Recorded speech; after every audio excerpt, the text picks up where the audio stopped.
Zainab was expelled from her school, not because she was pregnant, but because she refused to say who was responsible. What no one knew was that her silence was protecting a secret powerful enough to destroy the very people everyone trusted most. Let me tell you about Zainab, the brilliant girl from Queen Amina Girls' College. That morning began like any other school day. The bell rang early.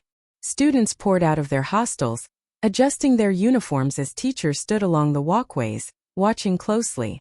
The air was calm, ordinary. Nothing hinted that something shocking was about to unfold. To anyone observing, it was just another peaceful day at a respected girls' school. Zainab walked slowly toward the assembly ground with her classmates. She was quiet as always, her eyes fixed on the ground. Known for her good behavior and sharp mind, Zainab had never given the school a reason to worry. She never missed classes, never talked back, never broke the rules. But that morning something was wrong. Her stomach felt tight. A strange wave of nausea rose in her chest as the assembly began. The students stood in neat lines while the principal's voice echoed through the microphone, speaking about discipline and success. Suddenly, Zainab covered her mouth. Before anyone could ask if she was okay, she pushed through the line and ran forward. Gasps filled the air as she bent over and began to vomit in front of everyone. The assembly ground fell silent. Some girls screamed. Others stepped back in shock. Teachers rushed toward her, shouting instructions and clearing the area. Zainab trembled, tears streaming down her face as embarrassment crushed her. She could barely stand as two teachers supported her and led her away from the crowd. She was taken straight to the sick bay. The matron asked her a few questions, but Zainab could hardly speak. After a brief examination, the matron's expression changed. Her calm face turned serious. She asked Zainab to lie down and sent everyone else out of the room.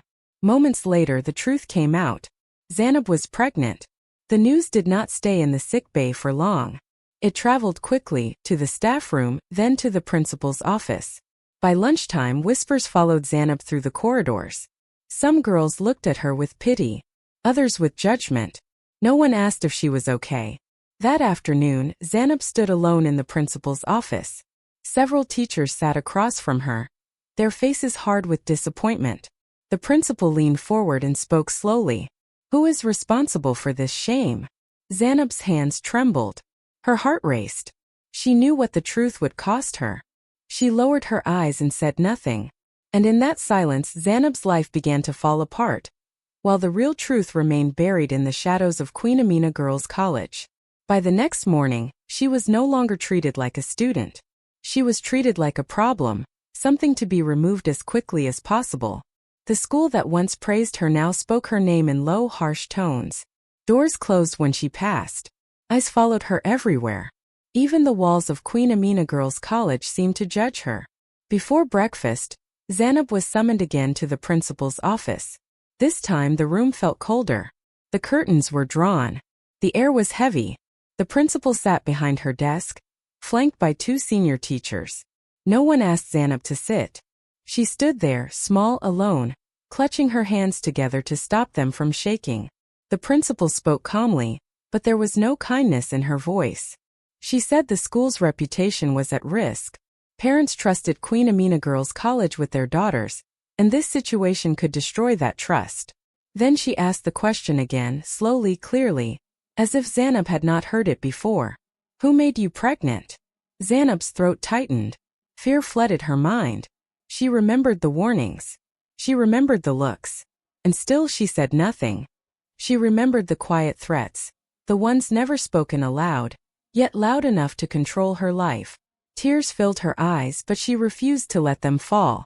Slowly she shook her head. "I can't say," she whispered. One of the teachers slammed her hand on the table. She accused Zainab of being stubborn and disrespectful.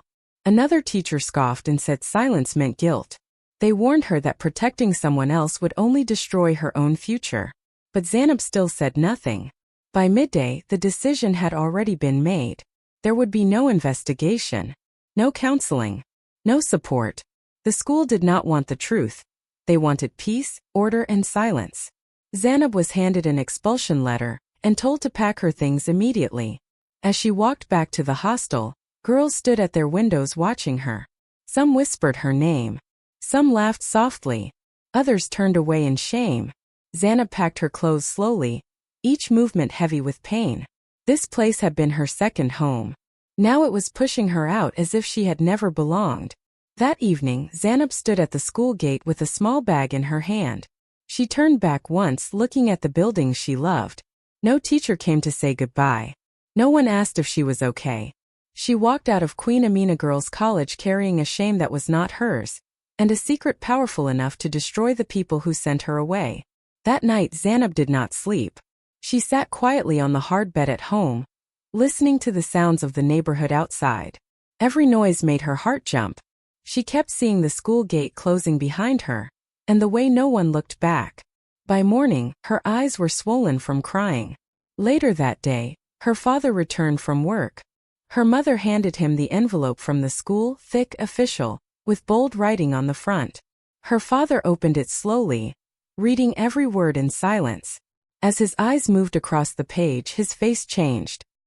His hands began to shake. "What is this shame?" he asked in a low, broken voice. Zainab's mother sat down heavily, covering her face. She had suspected something was wrong, but seeing it written made it real. The room filled with silence and pain. Zainab stood in the corner, unable to lift her head. She wanted to explain, but fear tied her tongue. Her father turned to her sharply. "Who is responsible?" he demanded. His voice was louder than the principal's had been, filled with anger and disappointment. Zainab opened her mouth, but no sound came out.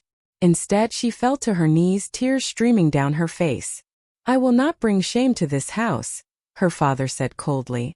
"You have destroyed our name." Those words cut deeper than any punishment.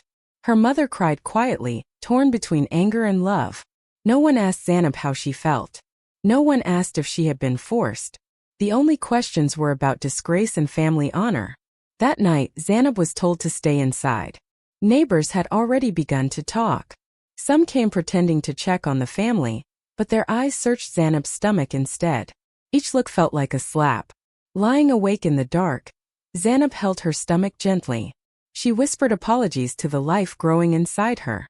She knew the truth would change everything.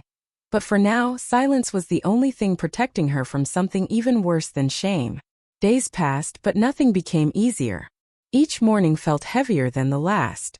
Zainab stayed indoors, moving quietly around the house like someone afraid of being seen. Her school uniform remained folded in a corner of her room. Looking at it made her chest ache, so she avoided it. Her father stopped speaking to her. When he came home, he ate in silence and left the room. Her mother spoke only when necessary. Sometimes Zainab caught her staring with tired eyes, as if she wanted to ask questions but was afraid of the answers. The house that once felt warm now felt cold. Outside, the gossip grew louder. Neighbors whispered whenever Zainab passed the window. Some shook their heads. Others blamed her parents. Zainab felt trapped, judged by a world that never cared to hear her story. One afternoon, a woman from the community visited. She spoke softly at first, pretending to offer comfort. Then she leaned closer and asked the question everyone wanted answered. "Who is the man?" Zainab's heart raced. Her hands trembled. She shook her head and said nothing. The woman sighed deeply. "Girls of today have no shame," she muttered before leaving. After that, Zainab locked herself in her room and cried until her chest hurt. That night, she dreamed she was standing in front of Queen Amina Girls' College again. The gate was wide open, but the school was empty. She called out, but only her echo answered. Then she saw the shadow of a man watching her from a distance. She tried to see his face. He turned away. Zainab woke up sweating, her heart pounding. The dream felt too real. It reminded her why she stayed silent. The truth was dangerous. Speaking it could destroy lives, not just hers. Meanwhile, at Queen Amina Girls' College, life went on as if Zainab had never existed. Her name was removed from records. Teachers avoided mentioning her. The school chose quiet over justice. But silence has a way of growing heavier with time. Weeks passed, and Zainab's body began to change. Her stomach slowly grew, and her mother started sewing loose dresses for her. Zainab stayed indoors, avoiding mirrors and people. Every day felt longer than the last. One afternoon, her younger cousin came to visit, cheerful and full of stories from school. She talked about lessons, friends, and teachers trying to make Zainab smile. Then she mentioned a name that made Zainab's heart stop. Mr. Kareem is taking extra classes now, her cousin said happily. Everyone likes him. Parents say he's a good man. He always tells us to speak up if something is wrong. Zainab's chest tightened. Her hands began to shake. She looked away quickly so her cousin wouldn't see the fear in her eyes. Mr. Kareem. The name dragged buried memories to the surface. His calm voice, his gentle smile, the closed door, and the warning never to tell anyone. Her cousin kept talking, unaware of the storm inside Zainab. And in that moment, Zainab understood something terrifying. The man everyone trusted most was still being praised. And her silence was the only thing keeping the truth buried, for now. Kareem was respected by the school and trusted by parents.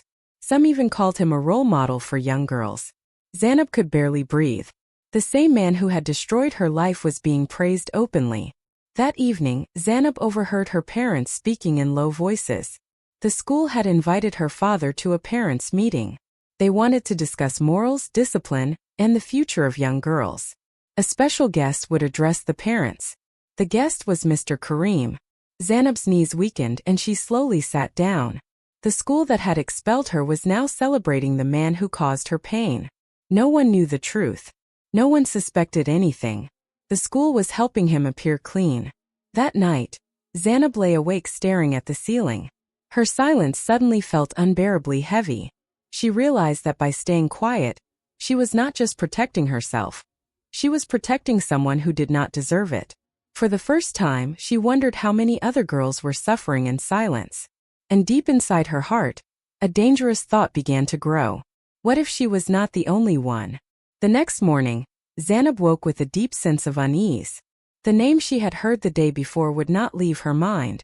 The idea that Kareem was still respected made her feel sick. Later that day, her cousin visited again. This time, the girl was unusually quiet. She sat close to Zainab, her hands trembling, her eyes darting toward the door. After a long silence, she asked why Zainab had been sent away from school. Zainab took a deep breath and replied simply, "The school asked me to leave."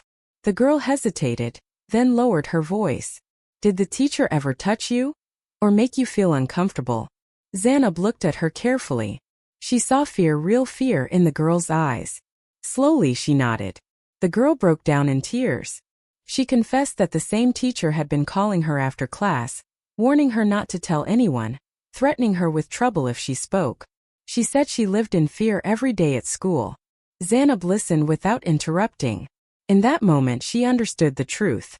She was not the only one. Her silence had not stopped the abuse. It had allowed it to continue. Zainab held her cousin's hand and told her she was not alone. They cried together for a long time. That evening Zainab thought deeply. She was still afraid, but she knew something had changed. Staying silent was no longer protecting anyone. If she said nothing, more girls would be hurt. But speaking out felt dangerous. The school had already failed her. The adults cared more about reputation than justice. So Zainab decided to be careful. She took out a small notebook and began to write. She recorded dates, places, warnings, and threats. She wrote her own story and her cousin's. The notebook was small, but it felt like a shield. She hid it carefully. She would wait for the right moment. She would not speak without proof. The following days were the hardest. Zainab acted normal around her family, helped her mother, stayed quiet when neighbors visited. Every mention of the school made her heart ache, but she held her silence. Then one afternoon, her cousin returned with a message. Another girl wanted to talk to Zainab. Privately. Zainab agreed. That night, she held the notebook close and whispered a promise to herself. One day the truth would be known. When the girl arrived, she was shaking with fear. In a quiet room she told her story. How the same teacher had isolated her, warned her, and threatened her silence. Zainab wrote everything down. As they compared their experiences, the truth became clear. This was not a mistake. It was a pattern. "We have to do something," Zainab said softly but firmly. "But no one will listen," the girl whispered. Zainab thought carefully. She could not trust the school leadership. But there was one teacher who had noticed strange behavior before and never fully ignored it. They decided to take the risk. With the notebook hidden in a small bag, Zainab and the girls returned quietly to the school. Their hearts pounded as they reached the teacher's office. The teacher listened. As Zainab showed the notes, his face changed from disbelief to anger. For the first time, someone believed her. Then footsteps echoed in the hallway. Mr. Karim appeared. His eyes landed on the notebook. The calm smile vanished. The teacher stepped forward. "We know what you've been doing," he said firmly. "It ends now." Karim realized the secret could no longer be hidden. The silence had broken. The next morning, Zainab returned to the school, stronger than she had ever felt. Accompanied by the teacher and the other girls, she went straight to the principal's office. She handed over the notebook. She spoke clearly, calmly, without fear. The principal read in silence, her expression turning pale. Staff members were summoned. The truth could no longer be ignored. Mr. Karim was removed from his position and reported to the authorities. As the investigation unfolded, more girls came forward. Justice could no longer be buried. That evening, Zainab returned home and showed her parents the notebook. Understanding replaced anger. Her silence, they realized, had been courage, not shame. That night, Zainab looked out the window and allowed herself a quiet smile. She had faced fear. She had protected others. She had changed the story. Because silence may feel safe, but truth is what saves lives.